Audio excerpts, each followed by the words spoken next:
Me están preguntando por el enlace. ¿Qué enlace tengo que enviar? Benny, ¿le puedes por favor compartir a Albertina el enlace? Claro, te lo paso a Albertina en este momento por el WhatsApp para que lo puedas reenviar. Muy bien, gracias. Esperamos unos minutitos y arrancamos el webinar. Gracias a todos los asistentes. Gracias.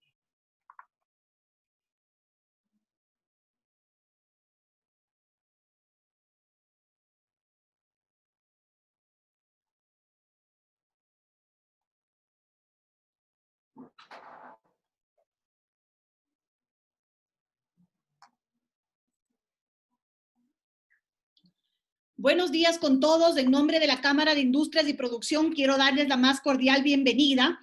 El día de hoy vamos a conversar sobre el fake news en tiempos de coronavirus. Tenemos el gusto y el honor de contar con Albertina Navas como panelista. Albertina es consultora y conferencista en comunicación estratégica digital. Está en el ranking de los ecuatorianos más influyentes en el Internet. Cuenta con 20 años de experiencia en comunicación corporativa, institucional y política con énfasis en el ámbito digital. Brinda asesoría a más de 12 países en el mundo. Albertina, muchas gracias por tu tiempo, por tu espacio y tu apertura de poder compartir con nosotros el día de hoy, con nuestros afiliados, un tema de mucha relevancia en la coyuntura actual.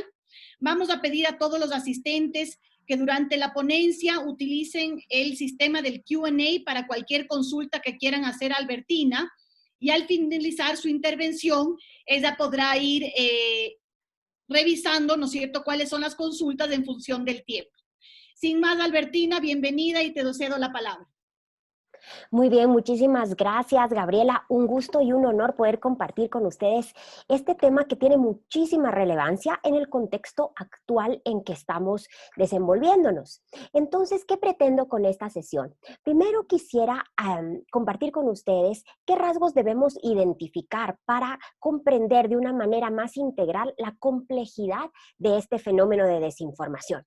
Segundo, quisiera que analicemos juntos cómo la pandemia incide en el contexto comunicacional y eso nos va dando pautas de qué comunicar y qué no en este tiempo de un contexto un poco atípico. Y tercero, vamos a evaluar tácticas y protocolos de cómo defenderse de esos procesos de negatividad que nos está imponiendo la actual situación.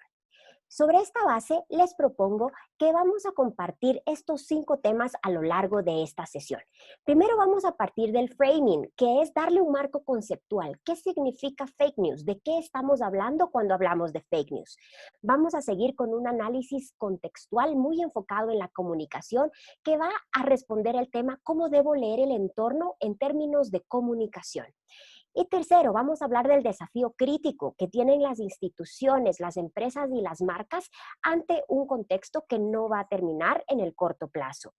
Vamos a hablar también de las cibertropas, que son otros elementos de negatividad que abonan a estos procesos de desinformación. Y finalmente les voy a compartir los protocolos. ¿Qué hacer? ¿Cómo reconozco noticias falsas por un lado? Pero sobre todo y de manera más importante, ¿cómo puedo sobrevivir en un ambiente hostil determinado por estos elementos que tienden a desinformar? Sobre esta base, entonces, iniciemos con el framing o marco conceptual y vamos viendo de qué se trata este fenómeno. Lo primero que quisiera comentarles es que los académicos estamos tratando de evitar la fórmula fake news. ¿Por qué? Porque si hacemos una traducción directa al español, fake news sería noticias falsas.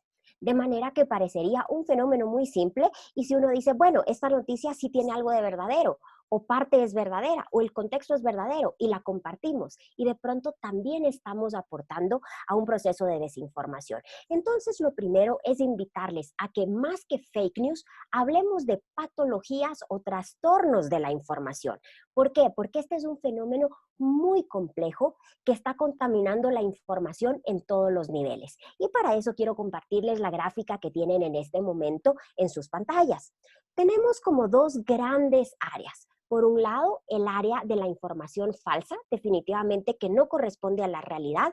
Y ahí he puesto los tres términos en inglés porque en español no hay una traducción directa para lo que sería misinformation, que es una suerte de información no precisa que establece conexiones falsas entre los distintos hechos o cuyo contenido es inexacto. Ahora, puede pasar, y lo digo porque he ejercido en el periodismo, que uno a veces publica información que no es verdadera de buena fe, porque se equivocó, porque la fuente le dijo mal, porque hubo un problema en la edición, pero que no tenía la intención de dañar.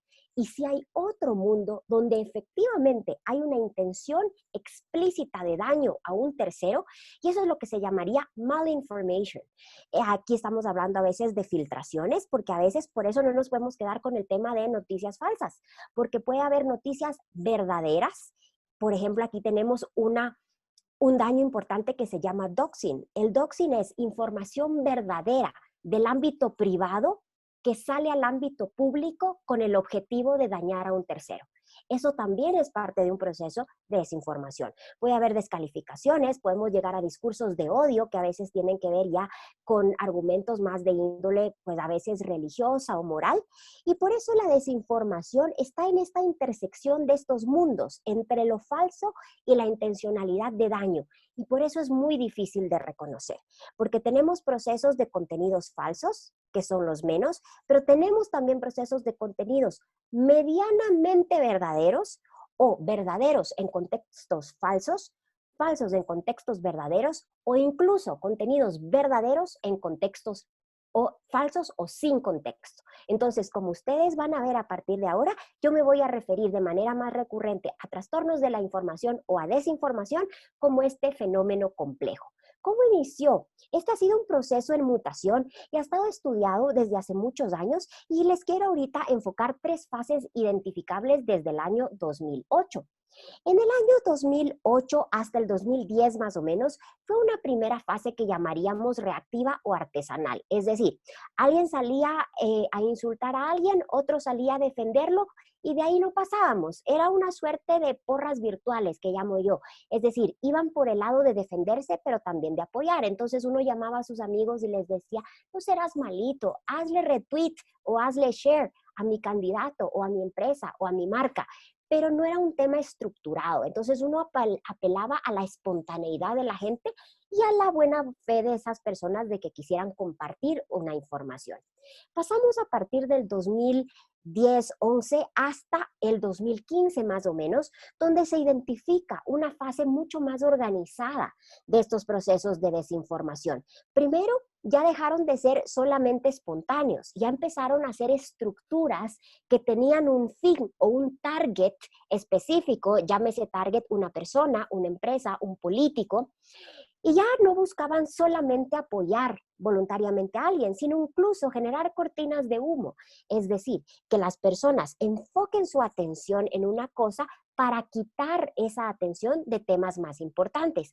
E incluso ya se empezó a publicar con el objetivo de hacer trending topics. Es decir, ya no eran temas menores de fans versus fans, sino que ya se buscaban ser tendencia y empezar a tener impacto en la opinión pública.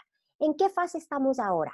Ahora estamos en una tercera fase a partir de 2016 para acá, que le llamamos de activismo y ecosistemas. ¿Qué significa esto? Ahora esas estructuras ya están perfectamente organizadas, tienen un gran presupuesto detrás, ya les voy a compartir un ejemplo, y tienen un target y un objetivo devastador, que es en muchos casos el linchamiento mediático o el sicariato digital, como se llama en otros países, que básicamente es acabar con la reputación, el buen nombre o el honor de una persona, una institución o un movimiento político, si fuera el caso. Y aquí empezamos a tener ya otro tipo de estructuras como los trolls, troll centers o net centers que se llaman en Centroamérica. Entonces ya empezamos a ver que no son solo las personas, sino estructuras un poquito más complejas que buscan desinformar.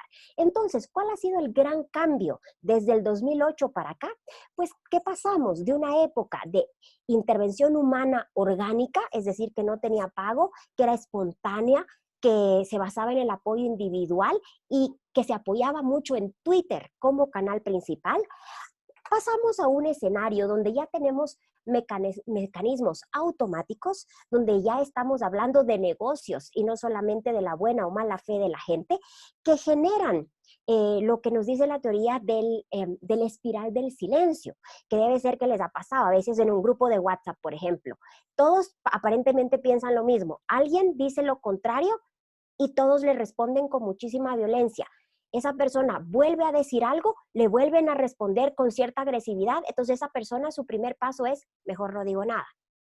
Y si una tercera vez recibe esa retroalimentación tan negativa, se sale de la comunidad, se sale del grupo. Entonces, ¿qué es lo que pasa? Yo pienso que todo el mundo piensa esto. Y lo que resulta es que mis 30 amigos o mis 50 amigos piensan eso, y lo que pasa es que no tengo contacto con otras redes. Entonces es un mundo en que se busca generar burbujas que nos hagan pensar que la opinión pública piensa lo que piensa mi grupo, y además se ha extendido de Twitter a otras redes como Facebook y sobre todo WhatsApp, que es el más difícil de tener su trazabilidad. Muy bien, entonces, en este contexto es muy importante comprender cómo el tema de la pandemia está incidiendo en cómo se está procesando la comunicación en entornos digitales en este momento. Y para eso quisiera que se fijaran en la diapositiva que tienen en este momento en su pantalla, que de alguna manera explica cómo estamos viviendo este aislamiento, porque esto determina cómo en los que comunicamos porque también estamos afectados por la pandemia, y cómo quienes lo reciben también afectados por la pandemia están reaccionando. Entonces partimos de un momento de incredulidad, pensamos que era algo lejano, que solo iba a pasar en Asia y que nunca iba a llegar, hasta que ya empezamos la cuarentena y nos empezamos a dar cuenta que había que prepararse y que no estábamos tan inmunes al tema, y desde entonces, ahorita que estamos ya en una época, digamos, de madurez, por llamarlo de alguna manera, de esta fase de aislamiento, estamos iterando en estos tres momentos. A ratos estamos ya muy bien aclimatados, nos hemos acomodado, tenemos hábitos, y luego de nuevo nos vuelve a costar. Nuevamente nos hartamos, nos desesperamos, llega la desesperanza, y de nuevo algo nos vuelve a motivar y volvemos a ajustarnos. Y así estamos iterando entre la aclimatación, resistencia y ajuste. Y lo que se espera es que una vez que termine el aislamiento total, empecemos a iterar en procesos de alivio y temor. Quizás alivio porque ya podemos retomar actividades regulares, y también temor de un posible rebrote, de haber sido contagiado, etcétera, o de incluso que se reactive la cuarentena. Esto es muy importante comprender para poder saber cómo orientar la situación, comprendiendo cómo está viviendo nuestra audiencia. Esta diapositiva es una proyección de Deloitte de cómo ven en promedio la recuperación de los sectores en distintas áreas. No tiene el propósito de que entremos en el detalle de la recuperación financiera, además eso ustedes saben más que yo, sino que lo que busco con esta diapositiva es que tengamos la claridad de que esta es una recuperación que va a tomar un largo tiempo, y que eso va a determinar un contexto de comunicación atípico probablemente hasta el final de este año. En este contexto, ¿cuáles son 4 elementos claves que tenemos que analizar en este contexto y que están determinando la comunicación en términos de pandemia? Primero, la infodemia. Este ha sido un término acuñado por la misma OMS y es lo que ellos llaman la pandemia de la información, y que hace referencia al fenómeno de la sobreabundancia informativa, que lo que está haciendo es que la gente ya no pueda reconocer qué de lo que recibe es información confiable y si la fuente es o no confiable. Estamos en un contexto de hipersensibilidad. Esto significa que hay una retórica que está tendiendo a la sacralización o a la satanización. Entonces, por ejemplo, vemos que si la gente tiene que salir y sale pues por necesidad o por la razón que fuera, entonces se genera una narrativa de opuestos. Los conscientes versus los inconscientes que salen a la calle, los inteligentes versus estos que no entienden, los que cuidan la salud versus estos que no les importa contagiarse. Entonces se genera una polaridad de bueno y malo muy negativa, en que no se pueden entonces ver los puntos medios, sino que se tiende a la polarización. Estamos además frente a ciclos atípicos. Por ejemplo, las búsquedas en Google han subido más de 100 veces desde enero de este año y más del 60% de las búsquedas tienen que ver con coronavirus. Además, las publicaciones en redes sociales han crecido por 5 durante este tiempo. Solo un dato para que ustedes logren dimensionar. Hasta antes de este año, el promedio de Twitter era 500 millones de tweets al día, lo que son cerca de 7,000 tweets por segundo. Ahorita estamos en un promedio de 700 millones de tweets al día con un promedio de 9,000 tweets por segundo. Esto, por supuesto, hace que lo que se ha tomado favorablemente también se amplifique lo favorable o se amplifique lo desfavorable. Y por último, por supuesto, estos procesos de desinformación, pero me quiero enfocar en una cita de un profesor de la Universidad de Pensilvania, doctor en retórica, que hace esta observación que me parece muy importante. Dice, en este momento las audiencias no están buscando la verdad, están buscando opiniones que validen sus creencias, pero no necesariamente información adecuada. En este contexto, entonces, ¿qué es lo que le está interesando al ecuatoriano en ese mare magnum informativo? Pues de acuerdo a las búsquedas de Google, lo que el ecuatoriano está buscando es primero conceptos básicos. ¿Qué es el coronavirus? ¿Cuáles son los síntomas? ¿Cómo sé si me contagié? Y hay algo muy curioso que no pasa en otros países. Hay muchas búsquedas que intentan comparar los síntomas del coronavirus con los síntomas del dengue. Un segundo interés informativo en el Ecuador tiene que ver con la situación actual. Cifras de contagiados, casos, de dónde vienen estos casos, casos por provincia y la relación de estos casos. Y la tercera búsqueda más importante tiene que ver con las medidas de prevención. Y en este orden, esto es lo que los ecuatorianos más buscan en Google. Cuarentena, mascarillas, lavarse las manos y gel desinfectante. En este contexto, que como vemos es un contexto atípico y que está definiendo la comunicación, tenemos un desafío crítico como empresas, organizaciones o marcas. Y es, ¿con qué debo tener cuidado? Es decir, las grandes empresas informativas se están planteando en cómo hago que mi marca o empresa se vea oportuna sin ser oportunista. ¿Y cuál es la delgada línea roja que hace que me vea oportuna y no oportunista? Pues es la pertinencia, es decir, que yo sepa comunicar de manera alineada con el contexto que estamos viviendo. ¿Y qué entendemos como alineados con el contexto? Pues respecto de la infodemia, este no es momento de publicarlo todo en todos los canales para todas las audiencias. Al contrario, es momento de segmentar mejor, de publicar poco pero contundente y muy bien pensado en a quién le estamos hablando. En un contexto de hipersensibilidad, lo que la gente busca son contenidos que le traigan tranquilidad y seguridad. Evitar el alarmismo, evitar el sobresalto, evitar la incertidumbre. Y a veces puede ser un tema que es difícil. Por ejemplo, ¿va a haber recesión económica? Sí, va a haber recesión económica. Pero es distinto decir, ¿cómo manejarnos en un contexto de dificultades económicas a ir por el lado de la peor crisis económica en 40 años, difícilmente saldremos de ella? Quizás es la misma noticia, pero el abordaje sí puede definir cómo es digerido por nuestra audiencia. Respecto de los ciclos atípicos, primero observar. Un contenido que probablemente les funcionó muy bien en sus redes hace unas 3 semanas, puede que hoy no sea tan oportuno. Entonces, primero, escuchar a la audiencia, observar y luego publicar. Y tercero, respecto de la información, solamente información verificada, con datos, con base científica y con fuentes oficiales. ¿Y qué se entiende por oportunismo?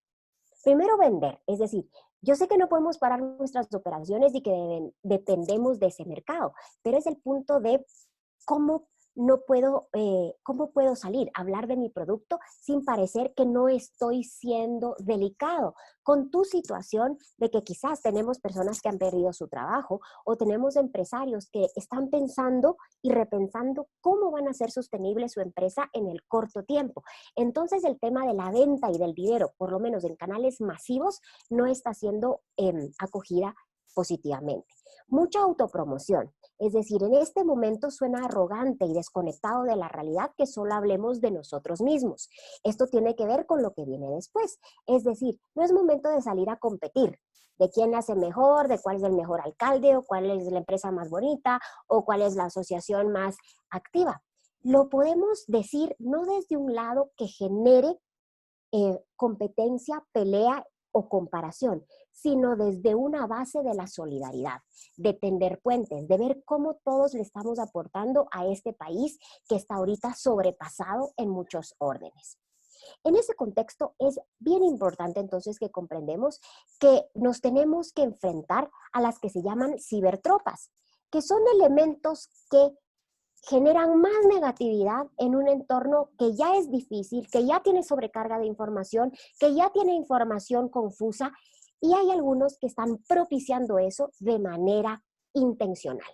¿Quiénes son una de estas cibertropas? Los famosos trolls. Probablemente ustedes han oído de ellos o han tenido que lidiar con ellos.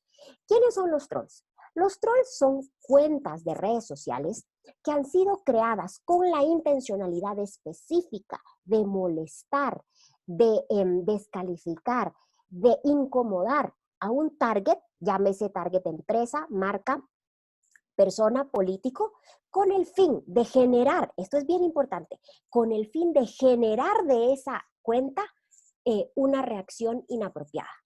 Esto es bien importante porque hay que reconocer lo que es un troll de ser un hater. Porque hay haters que son personas que les apesta la vida en general, en Twitter y en Facebook y en el mundo offline también. A esas personas a quien nada les cuadra, pues tampoco les va a cuadrar nada en redes sociales, pero no necesariamente son trolls. Los trolls por lo regular sí tienen una intencionalidad de daño y un target. ¿Y por qué les digo que no se olviden de que lo que buscan es hacerse las víctimas? Porque a veces tratamos de justificar que nosotros queremos salir a defendernos cuando a veces el principio madre para manejar trolls, como se dice en internet y en inglés, es don't feed the trolls. ¿Qué significa eso? No alimentes a los trolls. Los trolls lo que buscan es que les prestes atención, que les dediques tiempo, que generes un protocolo de respuesta, porque lo que quieren es tu atención y sacarte de tu enfoque de contenidos natural. ¿Cómo reconoces a un troll? Primero, fíjate en su avatar, la foto de perfil. En muchos casos no es reconocible, o es un dibujito, o es una caricatura, o hay un montón de gente y no se puede saber quién es, o está un paisaje. ¿Por qué? Porque no les interesa que les reconozcas. Segundo, fíjate en la biografía. Uno, o no la tienen, o son biografías tan genéricas que pueden aplicar a 30 millones de personas. Ejemplo, me encanta leer, ir al cine y el café. Puede aplicar a millones. Tercero, fíjate en sus seguidores. Los trolls en muchos casos compran seguidores para dar una apariencia de que es una cuenta verdadera. Pero ya les voy a mostrar algunas herramientas. ¿Qué es el problema con los seguidores? Que efectivamente son cuentas falsas. Entonces tienen seguidores de Kazajstán, Kirguistán, Uzbekistán, que ni siquiera son hispanohablantes, son cuentas que no han publicado nada, son cuentas que tienen nombres extraños como 1, 2, 3, 4, 5, 6 y ni siquiera tienen avatar, sino huevito. Si el que te sigue tiene muchos seguidores de ese tipo, altamente probable que sea troll. ¿A quién sigue? Si te sigue a ti y a todas las personas que molesta y no sigue a nadie más, altamente probable que sea un troll. Y si todas sus publicaciones son incendiarias, efectivamente es una actividad de troll. Aquí quiero compartirles algunos tipos de trolls con los que seguramente ustedes han tenido que lidiar en algún momento. El más común es el que se llama el matón, que es el que empieza a amenazarte porque te está estoqueando, es decir, está buscando información verdadera y te va a dar ciertos datitos de realidad que te intimiden. Por ejemplo, yo sé que estás en un webinar de la cámara. Yo sé que hoy tienes que ir a ver a tus hijos del colegio, digamos, en otro contexto, y están en tal colegio. Es decir, te empiezan a amenazar con uno que otro dato que es real y que a uno le intimida porque la reacción natural es, ¿dónde está? ¿Quién es? ¿Me está siguiendo? Y por supuesto, eso puede llevar a que tú te inhibas de publicar. El vomitón es el que usa 1000 insultos por minuto y que si esto fuera televisión sería pip, pip, pip. Es decir, este sí es abiertamente desagradable.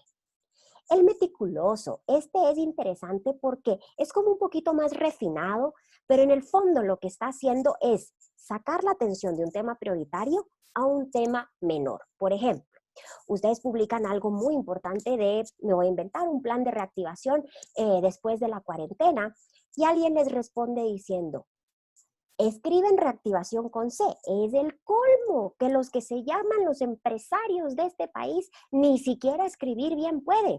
Y lo que hacen es que el debate sobre algo importante que era la reactivación económica derive en una confrontación de las leyes ortográficas. No quiero decir con esto que la ortografía no sea importante. Fíjense que soy periodista, por supuesto que es importante, pero a lo que voy es que se hace con la intencionalidad de cambiar el spotlight de un tema serio a uno un poco menor. Tal vez te encontraste también con el selfie. Este es el típico que aprovecha tu plataforma o la plataforma de tu empresa, que normalmente tiene muchísimos seguidores, para llevarlo a sus propias cuentas. Entonces, de pronto tú publicas y tienes 1.000.000 de seguidores y hay alguien que responde, es que ustedes no saben nada. Yo sí les voy a decir cuál es la verdadera situación del país porque tengo información confirmada. Síganme en mi blog, o síganme en mi cuenta Twitter, o síganme en mi Facebook. Y entonces lo que trata es de usar tu plataforma para llevar a esos seguidores hacia sí mismo. Y el justiciero, que es con el que yo más me he topado, que es con el que uno responde, no funciona, oculta, no funciona, borra, no funciona, lo bloqueas, no funciona y saca otra cuenta y sigue molestando, y otra cuenta y sigue molestando, y sigue bajo el tenor de te voy a seguir insistiendo hasta que me hagas caso. Entonces, como les decía, al final voy a mostrarles los protocolos en general, pero lo importante es, en líneas generales, no alimentar a los trolls. Los trolls cuando operan solitos, pues son cuentas que molestan. Pero ¿qué pasa cuando hay una estructura y un dinero detrás? Ya no es solamente un troll, se vuelve un troll center o un net center, como lo llaman en Centroamérica. Y aquí les quiero invitar, si pueden hacer una búsqueda de Google, hay un reportaje excelente publicado en Guatemala que se llama Net Centers, el negocio de la manipulación. Este es una investigación periodística que se hizo del año 2008 al 2018 de cómo funcionan estas estructuras de desinformación y muestra una de las gráficas de ese reportaje es el que tienen ustedes a continuación, que es una referencia. Por ejemplo, los net centers que se ubicaron en ese momento en Centroamérica tenían un promedio de 60 personas. Entonces ya ves que no es un troll ni un par de amigos compartiendo lo que dice el troll. Tienes una estructura donde tienes gente que hace investigación. Investigación me refiero a estoquearte, que son expertos en pauta, en programación, en video. Tienes a todo casi que un ejército de community managers que van a publicar, a retuitear, a compartir, a responder para dar el efecto burbuja que hablábamos al inicio, que parezca que una comunidad es muy activa a favor o en contra de una posición. Y no lo tengo aquí, pero está en ese reportaje. ¿Tienen idea de cuánto cuesta mantener esto? Esto lo compartió el periodista porque además a él le hicieron la propuesta de mantener este net center por una oferta de $350,000 durante el periodo electoral en Guatemala. Entonces el tema de trolls y troll centers pues no es menor. Ya vemos que es una estructura. Y el tercer elemento de negatividad que abona a la desinformación son los bots. ¿Qué son los bots? Básicamente pues son robots, es decir, pequeños programas informáticos que hacen tareas repetitivas a partir de condiciones dadas. ¿Qué son condiciones dadas? Por ejemplo, cuando se publique algo con tal hashtag, automáticamente hace retweet. En ese contexto hay 3 tipos de bots. Los bots de calendarización, que son aquellos que nos permiten publicar mensajes cada cierto tiempo y en distintas redes sociales. Estos no son ilegales. De hecho, yo uso herramientas de calendarización para mí y para mis clientes, donde puedo programar hasta 7 redes sociales durante 7 o 15 días. Eso no es per se ilegal, solamente para que lo reconozcan. Segundo, bots de monitoreo. Eso significa que tú puedes seguir lo que hacen ciertas cuentas sin necesidad de darle a seguir en Twitter o en Facebook, etcétera. Esto es muy importante cuando tú quieres también monitorear la competencia, etcétera. Esto lamentablemente también hacen algunos gobiernos de una manera un poquito oscura. Es decir, algunos gobiernos tienen unas listas negras que se llaman con ciertas palabras claves. Y cuando estos bots de monitoreo detectan que una persona ha hecho más de 5 publicaciones con una de las palabras claves de la lista negra, automáticamente se activan los troll centers para empezar a molestar a esa persona. Si alguno de ustedes está interesado en ese tema, les recomiendo leer un paper de la Universidad de Oxford que se llama Cibertropas. Les voy a decir en inglés, se llama Cyber Troops, Troubleshooting Troublemakers. No, hasta donde yo sé no tiene versión en español, pero si alguno de ustedes está interesado, con mucho gusto me escribe un mail o me contacta por Twitter y les doy el dato. Y por último, los bots de amplificación, que son los que más desinformación generan. Como parte de mi tesis doctoral, estudié a varios presidentes de América Latina. ¿Cuál fue su actividad en redes sociales? Entre ellos estudié al presidente Maduro. El presidente Maduro, me atrevo a decir que hay suficiente evidencia para afirmar que usa bots de amplificación. ¿Por qué? Porque los estudios muestran que las respuestas humanas empiezan a unos 5 minutos que hiciste una publicación y el ciclo de vida de un tweet está más o menos en unos 24 minutos. Fíjense que el caso de Maduro. Cuando Maduro hace una publicación, en fracción de segundos tiene entre 3,000 y 4,000 retweets. Eso es humanamente muy difícil de lograr. Entonces, lo que podemos inferir es que es altamente probable que tiene bots de amplificación que le dan retweet a todo lo que él publica. De hecho, la razón por la que estudié a Maduro no era un tema de afinidad política, sino que es el presidente con más retweets en América Latina. ¿Cómo reconocer a un bot? Pues aquí tienes 3 formas específicas. Los primeros son los identificadores. Este es uno de ellos que se llama Botometer.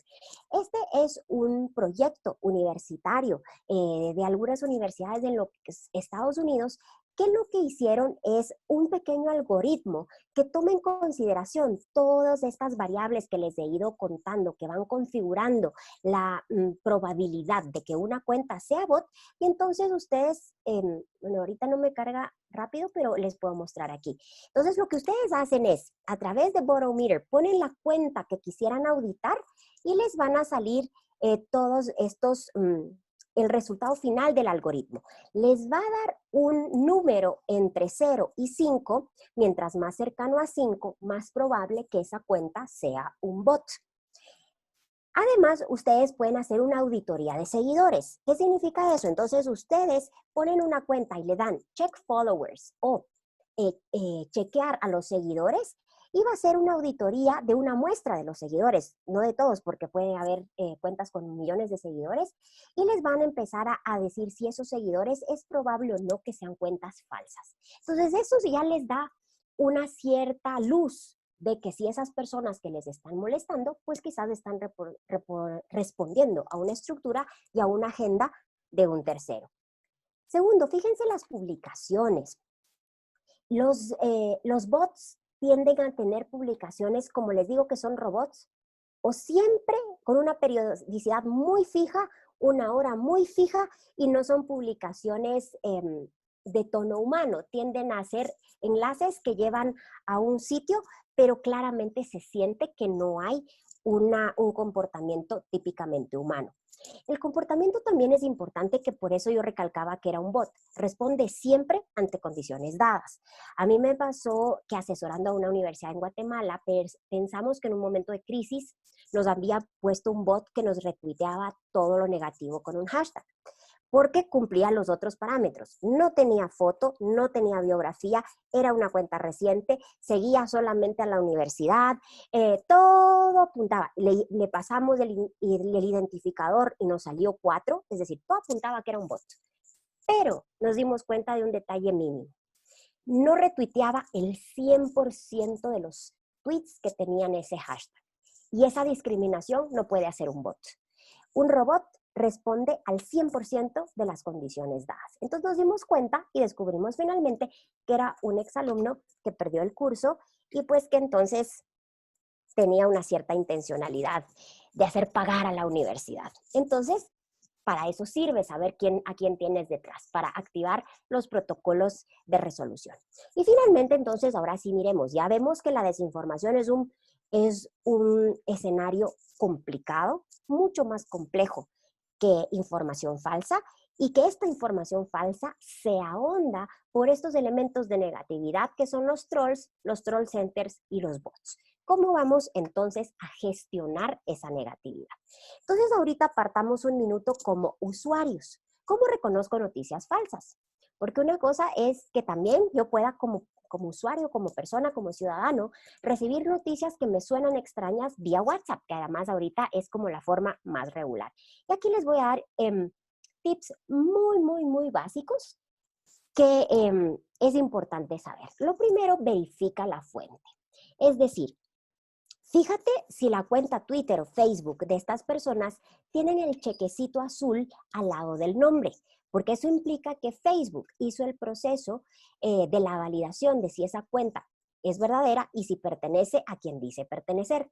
Y esto que parece muy simple, pues no es tan simple, porque en mi propio Facebook veo que gente formada, informada y que tiene un criterio aparentemente válido, comparten noticias del Mercioco, o en mi caso que viví en Guatemala, había uno de los medios más importantes era Prensa Libre, y sin darse cuenta estaban compartiendo noticias de prensa y libre. ¿Por qué? Porque la forma gráfica es muy parecida, la línea gráfica es parecida, todo es muy parecido porque hay una intencionalidad de confusión. Entonces sí, verifica la fuente y verifica que sea la fuente original. Una segunda recomendación es investiga si los recursos audiovisuales, sean estos fotos o videos, son del origen que deben ser. Y hay dos recursos muy sencillos para esto. Si tú entras a Google y tienes tu ventanita de búsqueda donde normalmente escribimos, por ejemplo, síntomas coronavirus, tienes también un icono que es de una camarita. Dale un clic ahí y esa ventana se va a transformar en un buscador de imágenes. Se ve exactamente igual que el Google, pero la diferencia es que en vez de que tú tipees texto, lo que vas a hacer es poder subir una foto, de pronto una foto que te llegó por WhatsApp y que quieres ver de dónde salió esa foto. Esto te da ya una primera referencia. Por ejemplo, si alguien te dice que esa es una foto de que el meteorito cayó ayer en el cantón El Empalme y de pronto, no digo qué ha pasado porque no sé la versión final de eso, tú subes la foto y te das cuenta que es una foto de hace 15 años de otro país, pues ya te da una pauta clarísima de la no veracidad de esa información. Y lo que tienen en el último cuadrante de la diapositiva se llama YouTube Data Viewer. Este es un portal de aporte al ciudadano desarrollado por Amnistía Internacional. Entonces lo que hace es que si tú tienes un video de YouTube que te están compartiendo y que tú dudas de que sea verdadero, pega en esa ventana donde dice Enter YouTube URL, pega el enlace y lo que te va a dar es la metadata del video. ¿Qué es la metadata del video? Es información que es difícil de alterar y que tiene que ver con cuándo fue creado ese video, cuándo fue subido al YouTube, datos sobre el autor original, etc. Entonces, de igual manera, si te están pasando un video que te dicen que es de ayer, de algo que sucedió en Quito, y resulta que esto te muestra que el autor de eso es de hace 5 años, pues ya tienes claridad en que es una noticia falsa. Tercero, busca referencias. Gracias a Dios ya tenemos más de 100 sitios de fact-checking en América Latina. Esto hace 5 años no era posible. Hace 5 años los únicos que hacían verificación de datos eran portales en los Estados Unidos y en Europa. En este momento, fíjense que esto es de abril del 2020, ya se publicó esta nota con una lista de 100 sitios en América Latina que tienen información verificada. Si no me equivoco, en Ecuador ya funciona chequeado.com, entre otras. Entonces, Si no tienes mucho tiempo de hacer todo un proceso de verificación y no eres periodista y crees que no te corresponde, estás en tu razón. Entonces, en Google, si ustedes ponen sitios de verificación de datos América Latina, les va a salir una lista de más de 100. Y finalmente, fórmate.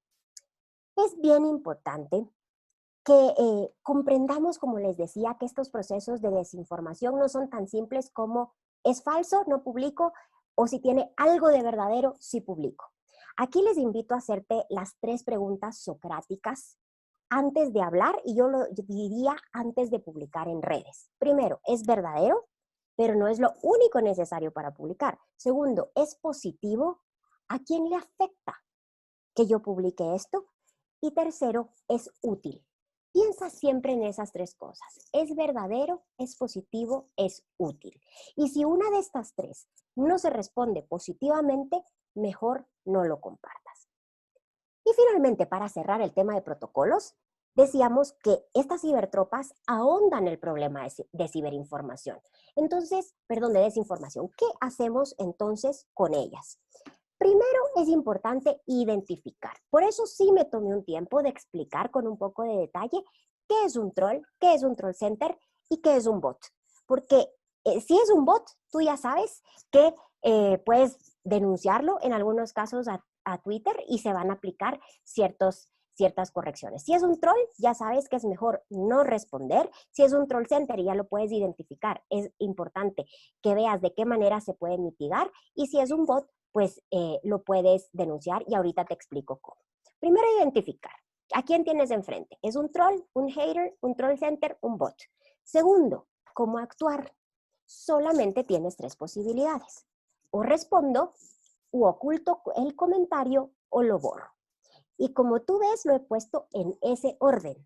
El plan A siempre es responder. ¿Por qué? Porque el espíritu, el ADN de las redes sociales es la conversación. Entonces, la gente se siente un poquito, a veces, insultada o no escuchada o desatendida si tú no respondes a uno de sus comentarios. Y por eso es que les digo, por eso el primer paso es identificar. Si tú identificas que no es un troll, que no es un troll center, simplemente es quizás un cliente no satisfecho. Por cualquier razón, recuerda esta frase que me dijo un amigo de manera brillante. Un comentario negativo busca una relación positiva con la marca. Entonces, quizás lo que valga la pena es acusar recibo de su queja o de su comentario, invitarlo a que te cuente los detalles por interno y de pronto has hecho un suficiente control de daños. Si resulta que no es el caso y esta persona sigue molestando y empiezas a identificar comportamientos de troll, lo primero, ignorar. Si sigue en esos comportamientos, segundo, ignorar. Si sigue en ese comportamiento, ocultar. Antes se podía ocultar en Facebook. ¿Y por qué ocultar? Porque eso hace que quien lo publicó siga viendo su comentario, pero que quien te sigue a ti no lo mire en tu timeline. Y Twitter ya activó la opción de ocultar. Entonces, a veces con ocultar es suficiente. Como ves que no les haces caso, se terminan de ir.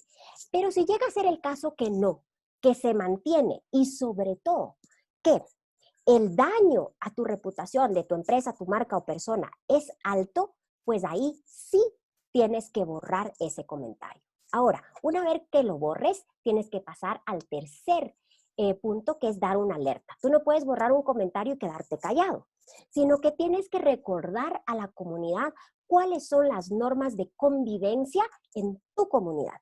Tú pones las reglas en tu página de Facebook o en tu Twitter. Entonces puedes decir, les recordamos, amigos, tiene que ser algo muy corto y muy positivo, del estilo, les recordamos a nuestra comunidad de nuestra página que este es un espacio para compartir ideas sobre tal y tal asunto, para recoger tus comentarios sobre nuestros productos o servicios o para servicio al cliente, y por eso les recordamos que no vamos a tolerar publicaciones de odio, de falta de respeto, etcétera, etcétera. Entonces, es importante porque eso deja un precedente en caso de que te toque el punto 4.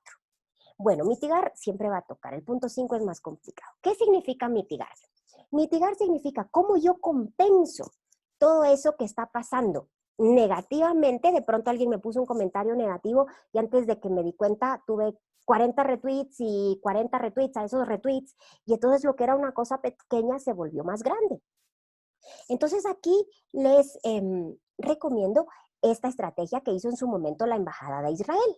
Lo que ellos hicieron es que a propósito de un aniversario, todo lo que se publicaba positivo respecto de Israel automáticamente era retuiteado por todas las embajadas de Israel en el mundo, en más de 100 países. Entonces, imagínense, se generó un trending topic global. ¿Qué podemos aprender de esa estrategia? De pronto yo no puedo pedir a todas las embajadas, pero de pronto la Cámara sí puede, si es algo muy importante que quieren posicionar, que los miembros o que los directores de la embajada o desde las empresas de los directores se pueda retuitear o compartir. Es decir, la lógica es que tengas 3 niveles de profundidad. Primero, ¿quién publica primero? ¿La persona o la institución? Por lo regular, primero quien tenga más seguidores. ¿Cuál es mi segundo nivel de amplificación? ¿Quiénes me van a dar un primer retweet o un primer share? Que puedan compartir una información que va a mitigar el daño de esa información falsa o confusa. ¿Y cuál va a ser el tercer nivel de profundidad? Los que compartan lo compartido. ¿Por qué? Porque eso hace que el algoritmo le dé más tiempo de vida a tu publicación. Esa es lo que se llama política de amplificación para mitigar el daño de la desinformación. Si definitivamente identificas que es una cuenta cuya intencionalidad es el daño, que es falsa, que pertenece a un troll center o a un net center, pues bloquéalo. Esto es muy delicado desde instituciones del Estado, pero desde instituciones corporativas tú tienes todo el derecho de poner las reglas y los límites en tu comunidad. Pero lo que te diría es no te quedes en el bloqueo, denuncia.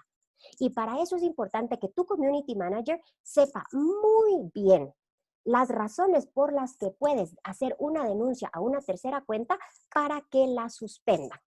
Entonces, por ejemplo, en mi caso, cuando fui editora de una revista en Ecuador, me hicieron una página que nos molestaba porque decían que éramos machistas. Total, que la editora era mujer, la mitad de los reportajes eran sobre temas de mujeres, pero, y por eso yo no les podía denunciar. Esa era una opinión válida, digamos, aunque no fuera verdadera, no atentaba contra las reglas de Facebook, hasta que cometieron un error.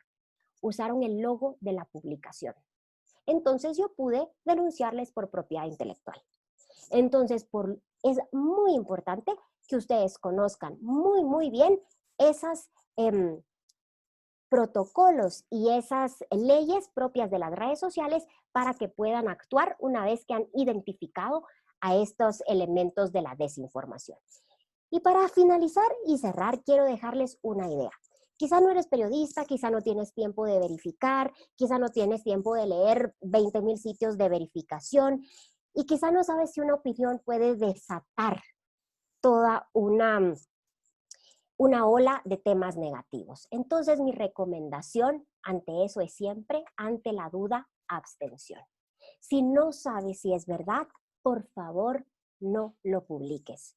Es tremendamente irresponsable compartir o hacer retweets de una información que no sabemos si es verdadera y compartirla por si acaso. No sé si es cierto, pero por si acaso te la paso. No. Ese por si acaso te la paso te vuelve a ti un factor adicional de amplificación de la desinformación. Entonces, por favor, no te olvides, ante la duda, abstención. Así que muchísimas gracias por este tiempo. Espero haberles aportado algunas grandes líneas quizás sobre temas de desinformación y quedo atenta por si hubiera comentarios o preguntas que pudiera resolver de los participantes. Muchísimas gracias. Gracias, Albertina, por tus valiosos comentarios. Muy importante en la coyuntura actual saber cómo utilizar las plataformas de redes sociales y, como bien mencionas tú, esa responsabilidad que tenemos como ciudadanos de saber compartir información que sea 100% fiable y certera, ¿no? Quiero dar paso rápidamente a las preguntas, dado el tiempo que tenemos. Así que empecemos por una primera que es más que una consulta, es una aseveración. Menciona Iván Mullo, Por la fecha de publicación de la cuenta también se puede identificar si son trolls. La gran mayoría de las cuentas, si no es que todas que apoyan al gobierno, son cuentas creadas en marzo o abril del 2020. Eso menciona Iván Sí. Rulo. Efectivamente, Iván, muy buena tu observación, por eso decía, fíjate también en su historial de publicaciones. Tienden a ser cuentas recientes, sobre todo muy recientes a veces a temporadas electorales. Y si tú te fijas del tema de Guayaquil, también cumple ese tema. Mucha de la amplificación de todos esos videos e imágenes muy duras y lamentables de Guayaquil fueron de cuentas de reciente creación. Perfecto. La siguiente consulta es de Alejandra Monroy y menciona, Albertina, muchas gracias por todos tus aportes y tu recomendación. Ahora, en una situación tan compleja para manejar la información del COVID-19 en las redes y WhatsApp, por ser un tema delicado, siempre debemos verificar la fuente. Una pregunta, ¿con cuántas denuncias más o menos Twitter borra una cuenta troll? Ay, muchas gracias, Alejandra. Mira, exactamente Twitter no ha desclasificado esa información, digamos, pero más que por un número de cuentas, lo que hace Twitter es fijarse si el comportamiento de la cuenta es consistente con la razón de tu denuncia. Por eso les decía, es muy importante que los community managers dominen esas políticas de las redes sociales, porque suponiendo que tú le denuncias por spam, que sería información excesiva y que te envían información no solicitada a través de canales directos, etcétera, pero entran a la cuenta auditada y no tienen ningún comportamiento que permita inferir spam, no la van a suspender. Entonces yo te diría que más que una avalancha de denuncias, lo que hace Twitter es, dentro de sus varias variables, digamos, de decisión, es ver que la razón por la cual se está denunciando la cuenta es la razón o su comportamiento de alguna manera visibiliza esa causa de denuncia. Entonces, por eso hay que saber escoger bien la causa y hacerlo de manera adecuada.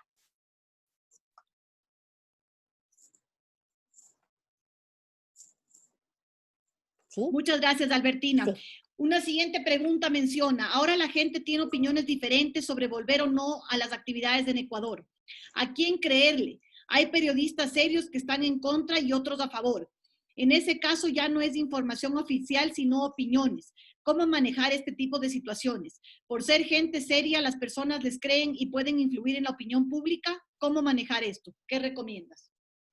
Excelente pregunta y eso es lo que va a pasar. Y como decíamos, acuérdate del cuarto eje que habíamos dicho en el análisis contextual. La gente no está buscando información, está buscando una opinión que valide su creencia. Entonces, si la creencia de esa persona es necesito retomar mi actividad económica ya o me quiebro, entonces esas personas da igual que tú les hagas toda una explicación científica, porque están partiendo de su situación personal, que es o salgo a trabajar o me quedo en la calle. De lo mismo de lo otro. Un médico te va a decir de qué sirve la economía si la gente se muere. Entonces, el dinero se recupera, la salud no, y los muertos no. Entonces va a ser muy difícil que tú logres de alguna manera persuadir a uno de los dos lados. Yo creo que en ese sentido lo importante es que si lo que tú quieres es publicar, estamos hablando ahorita como que publicas luego como usuario, si tú lo que quieres es publicar, yo digo siempre cita el hecho y atribúyelo a la fuente, es decir, las recomendaciones de OMS son tararararara por tal y tal razón, porque si no la gente tiende a insultarte. Entonces, digamos, si tú lo que estás diciendo es por qué razón, suponiendo tu publicación va por el lado de por qué razón vale la pena mantenerse en cuarentena, los que ya quieran salir te van a decir, pero ¿qué te pasa? Seguramente te van a acusar de falta de empatía. Entonces, lo importante es que cites el hecho y la fuente. De acuerdo a tal fuente, la recomendación de quedarse en cuarentena es ta. O del otro lado. Ahora, si tú eres usuario, te diría, yo como usuario, la verdad es que he asumido una posición, uno, de solamente publicar temas que tengan base científica, Nada de cosas del estilo, si usted hace gárgaras con bicarbonato y no sé qué, vamos, no. Solamente si es un paper académico, si es una universidad seria, si es un estudio de la OMS que dé parámetros internacionales, si no, no, aunque se vea súper atractivo. Y también lo segundo es tratar de plantearlo como una pregunta. Por ejemplo, tú dices, la OMS recomienda la cuarentena por tal y tal y tal razón. ¿Qué les parece a ustedes? ¿Quién quiere seguir en cuarentena? ¿O cómo están viviendo su cuarentena? Es decir, hacer una publicación que, pese a que parte de una fuente y de un hecho, abre el debate y no te pone a ti como el enemigo, porque también acuérdate lo que decíamos, se sataniza y se sacraliza. Entonces lo que hay que evitar es que la gente a uno, por una publicación que puede ser entendida como no empática, termines tú peleándote con un montón de personas que sintieron su sensibilidad afectada por ese comentario y entonces ya te descalificaron como parte de su comunidad. Entonces, por eso sí es un momento en que hay que afinar muchísimo la manera en que dices las cosas, cómo lo dices y en qué canal lo dices. Gracias, Albertina. Varias preguntas. Sebastián Basante menciona muy clara y precisa la exposición. Felicitaciones. Una duda. ¿Tú crees que estos cibertrolls que crean desinformación podrían a largo plazo destruir las redes sociales y alejar a la gente de estas, como es el caso de Instagram y los bots de pornografía que en su mayoría sapean cuentas oficiales y que hay molestias de los usuarios porque Instagram no hace nada al respecto? Excelente pregunta. Te agradezco muchísimo por el comentario y la observación. Efectivamente, el primer gran problema de la desinformación, porque a veces nosotros vemos el resultado, y es que es una reputación afectada, una elección no ganada, una empresa cuyas acciones en bolsa cayeron, etcétera.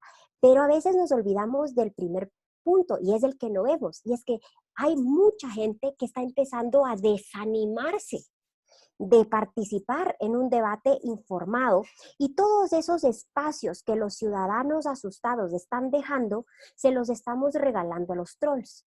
Entonces, todo lo que un ciudadano informado y formado deja de publicar en redes es tomado por un troll. Entonces, efectivamente, yo siempre invito a que no tengan miedo de las redes sociales. Aprendamos a manejarnos bien y aprendamos protocolos, por supuesto, pero no dejen de publicar. Esto es como dice un amigo, no publicar en redes sería como decidir que no vas a salir nunca a la calle porque te pueden asaltar. Por supuesto que algún día te van a insultar. Es un riesgo que te estás corriendo al exponer un punto de vista a una comunidad abierta. Sin embargo, si tú, ciudadano o empresario o emprendedor informado y formado, no contribuyes con contenido de valor, le estás regalando ese espacio a un troll. Ahora, que las redes sociales terminen destruidas por eso, no creo, por una razón muy simple, sobre todo si somos empresarios. Las redes sociales son compañías que generan una facturación y una rentabilidad muy importante. Entonces yo no veo ni a Mark Zuckerberg ni a ninguno de esos empresarios regalando todo su trabajo de tantos años y de haber construido unas audiencias tan potentes para que un tercero les golpee. Lo que sí estamos viendo es que esas empresas están tratando de implementar